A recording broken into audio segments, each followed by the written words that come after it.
I still have his number saved in my phone. I have not deleted it. Not because I am waiting for him to call back. I know he will not. I know now that the man whose name is in my phone never existed. But the number is still there. Because deleting it would mean deleting 11 months of believing that someone in this world loved me completely. And I am not ready to do that yet. My name is Dorothy. I am 74 years old. I was a registered nurse for 41 years. I have held the hands of dying people. I have delivered news that broke families in half. I have kept my composure in emergency rooms when everything was going wrong at once. I am not a foolish woman. I am not naive. I am not someone who believes things without evidence. I lost $334,000 to a man I never met. And I am telling you this because I need you to understand. If it happened to me, it can happen to anyone you love. I grew up in Tulsa, Oklahoma, the youngest of 5 children. My mother was a practical woman, not unkind, but practical. She taught us that feelings were things you processed quietly, that duty came before comfort, and that the highest thing a person could do was to be useful to someone else. I became a nurse because of her, and I was a good one. I spent my career at St. Francis Hospital, pediatric ICU, then general medicine, then palliative care for the last 14 years before I retired. Palliative care is where you learn what people really regret at the end of their lives. Nobody ever said, "I wish I had worked more. I wish I had saved more money." What they said, almost every time, was this: "I wish I had let someone love me better." I carried that with me. My husband Gerald and I were married for 38 years. He was a quiet man, an electrician, terrible at remembering anniversaries, but he always knew when I was sad before I did. He would just appear next to me with a cup of coffee and not say anything. That was his way. Gerald passed in November. A heart attack. Very sudden. We had no warning. One morning he was at the kitchen table reading the paper. And then he was not. That was 4 years ago. My children. I have 2 sons, Marcus and David. They live in Dallas and Denver respectively. Good men. Busy men. They called regularly. They visited on holidays. But my house was quiet in the way that only the loss of a specific person can make it quiet. I filled the time with what I knew. I volunteered at the county hospice 3 mornings a week. I joined a book club that I did not particularly enjoy, but attended because it required me to get dressed. I took a computer class at the library because my granddaughter Lily said I needed to learn how to use LinkedIn to stay connected with my former colleagues. I was 73 years old, learning LinkedIn. That is where he found me. It was a Tuesday in March. LinkedIn told me I had a connection request from someone named Dr. Richard Caldwell. His profile said he was a British reconstructive surgeon, currently deployed with Médecins Sans Frontières, Doctors Without Borders, in Yemen. His photo showed a distinguished man in his late 60s. Silver hair swept back. Reading glasses. Photographed at what appeared to be a medical conference. He had listed Oxford University, Imperial College London, and 20 years of surgical experience. He had 11 mutual connections with me. Real nurses and doctors I had worked with. I want to stop here and explain why that detail matters so much. When you are a nurse, your professional network is also your trust network. These are people who kept patients alive alongside you. If they are connected to someone, it registers in your mind as a voucher. I accepted the connection. 3 days later, A message appeared. Dorothy, forgive the directness, but I noticed from your profile that you spent years in palliative care. I find that the most quietly remarkable specialty in medicine. The work you must have done, truly present with people at the end, it says something about your character that most people's careers never reveal. I hope you do not mind me saying hello. I read that message 3 times. In 41 years of nursing, I could count on one hand the number of people who had acknowledged what palliative care actually costs a person. I wrote back. I told him I agreed it was underappreciated. I asked about his work in Yemen. And that was it. That was the first conversation. It was completely ordinary. What came next was not ordinary at all. Richard wrote every day. Not quick messages. Not text speak. Full letters, paragraphs long, written, he said, in the hour before his surgical rounds, when the camp was still quiet. He wrote about Yemen, about the children they operated on, about the particular moral exhaustion of a conflict zone. Not dramatic, not glorified, just honest and tired in the way that rang true to anyone who had ever worked in medicine. He asked about my patients.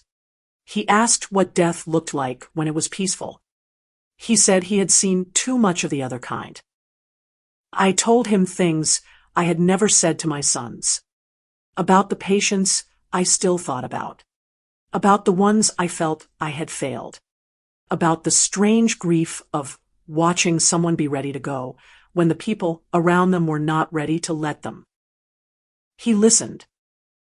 More precisely, he responded in ways that showed he had actually heard me, referencing things I had said 2 weeks earlier, asking follow-up questions, remembering the names I mentioned. By May, we were speaking every night. He would call through WhatsApp, audio only. The voice that came through was warm and measured, slightly accented, educated. He explained that video was impossible in the camp. Bandwidth was rationed for medical records, and he had been reprimanded once for personal video calls. I understood that completely. We spoke about his late wife, Catherine.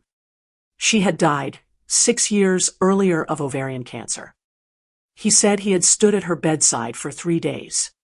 He said that was when he had decided to go back to conflict medicine, because staying in London felt like waiting for a life he no longer recognized. He said I was the first person in 6 years who had made him feel less alone. On a Wednesday night in June, he said he loved me. I was sitting in my kitchen in Oklahoma, 73 years old, in the house where I had raised 2 boys and watched my husband read the paper every morning. And a man thousands of miles away told me he loved me. I told him I loved him too. And I meant it. Please understand that. Every word, every feeling, it was real to me. The love was real. The man was not. The first request came in August, 5 months into our relationship. Richard had been careful. In all that time, nothing. No hints. No complaints about money. He had mentioned once, casually, that he had set aside a good pension, and his late wife's estate had been handled well. I have been fortunate. I never want to be the kind of man who needs things from people. Looking back, I hear that sentence differently now. The message came on a Sunday evening. Dorothy, I need to tell you something, and I need you to know how difficult it is for me to say it. We have a situation here at the camp. A medical supply shipment, surgical instruments, IV lines, anesthesia equipment has been held at Aden Port by customs officials who are demanding a release fee. The MSF regional office is working on it, but it is a bureaucratic nightmare, and there are children here scheduled for surgery on Thursday. I have tried everything. The fee is $7,500 US. I would never ask you this. I feel ill even writing it. But I cannot watch children lose surgeries because of a customs bribe I cannot access from here. I will return every penny the moment I am home in October. Tell me if this is too much to ask. I was a nurse for 41 years. I had watched children in pain. I knew exactly what it meant for a surgery to be delayed by something preventable. And the man I loved was there, watching it happen, humiliated that he needed help. I did not hesitate. I sent $7,500 by wire transfer the next morning. He called that night. He was quiet on the phone. He said, "I do not have words for this. You are the most extraordinary woman I have ever known." I told him it was nothing. I told him the children mattered. That was August 14th.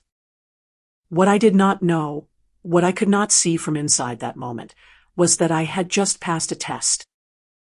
Not a test of my kindness. A test of my access. The next request would come in 19 days.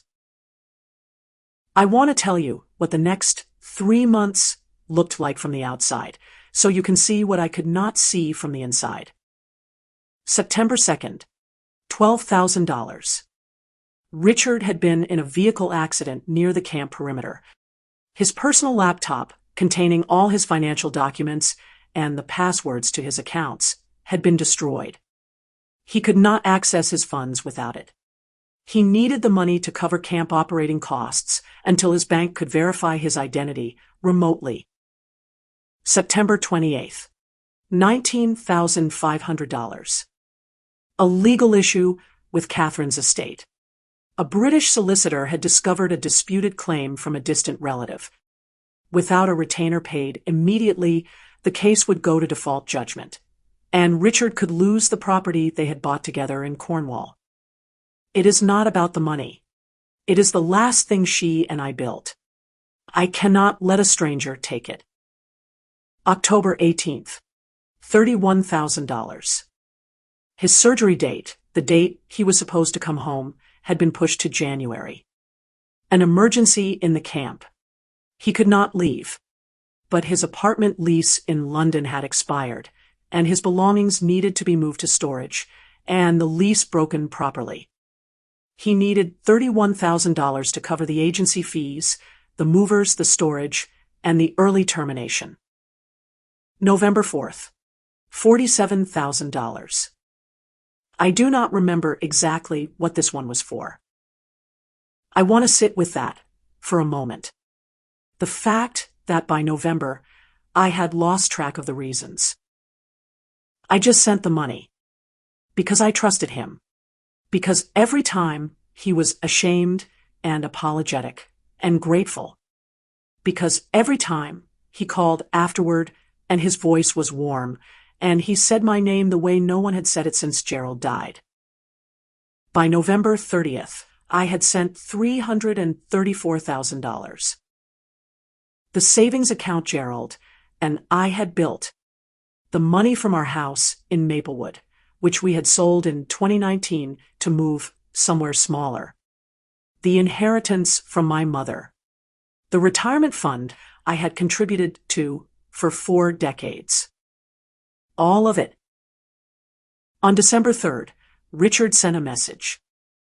"Dorothy, I need to tell you something, and I need you to stay calm. There has been a serious incident at the camp. I cannot say more right now. I may be out of contact for a few days. Do not worry about me. I love you." Then silence. 5 days of silence. I called every number I had. I wrote to the MSF regional office in Geneva, something I should have done months earlier, asking to confirm that Dr. Richard Caldwell was deployed with them in Yemen. The reply came back in 48 hours. Médecins Sans Frontières had no record of a Dr. Richard Caldwell working for their organization in Yemen or anywhere else. I called my granddaughter, Lily, first. Not my sons. Lily. She is 26. She is a graphic designer in Austin. She is the one who set up my LinkedIn. I called her because I was too ashamed to call Marcus or David. And because some part of me believed that Lily would be gentle with me. I told her everything. The whole 11 months. Richard. Yemen. The phone calls. The money. She was silent for a long time. And then she said 4 words that I will carry for the rest of my life. She said, "Grandma, I believe you." Not, "How could you?" Not, "Why did you not tell us?" Not, "Mom is going to be devastated." Just, "Grandma, I believe you." She drove from Austin to Tulsa the next morning. 6 hours. She sat with me at my kitchen table. And she helped me reverse image search the photograph of Dr. Richard Caldwell. The face belonged to a retired German professor of economics. He had no idea his image existed on a fraudulent LinkedIn profile. Lily helped me file the reports. FTC, FBI-IC3, and the Oklahoma Attorney General's office. The agent I spoke to at the FBI was a young woman, probably in her 30s. She did not make me feel stupid. She told me she had worked 14 cases this month with the same pattern. Same country of origin for the operation. Same template. Same tactics.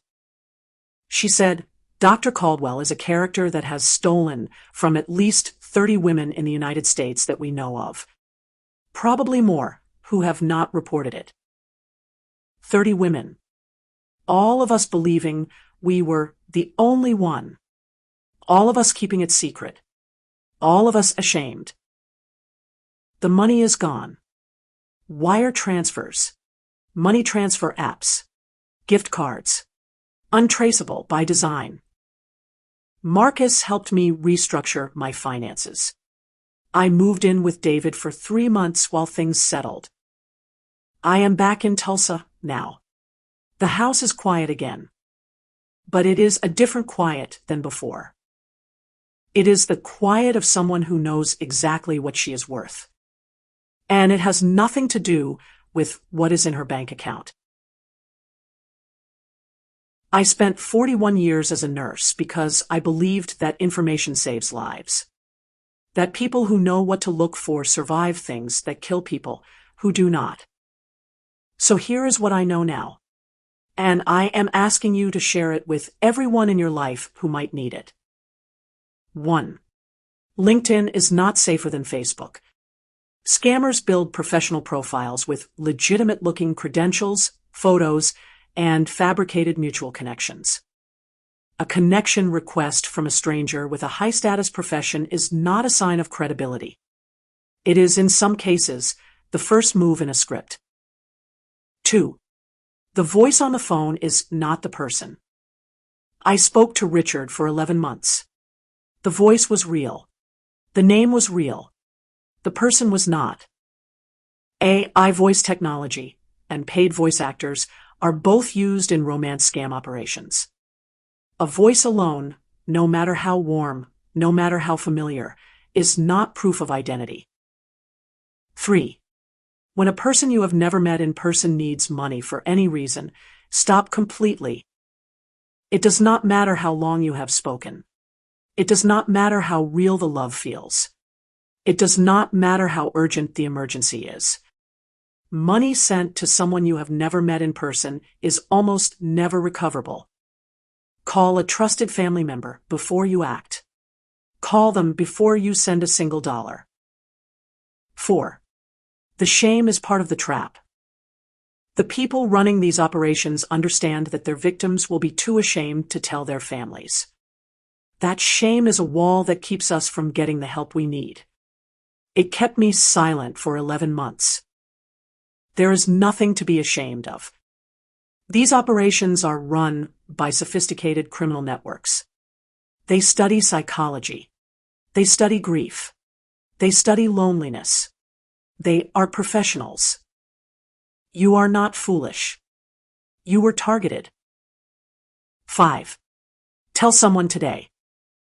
If you are watching this and you have a parent or grandparent who is widowed, retired, and spending time online, have a conversation with them this week. Not a lecture. Not a warning. A conversation. Ask them who they talk to online. Ask them if anyone has ever asked them for money. Ask gently. And if they tell you something that worries you, say the 4 words my granddaughter said to me. I believe you. Start there. Everything else can be figured out.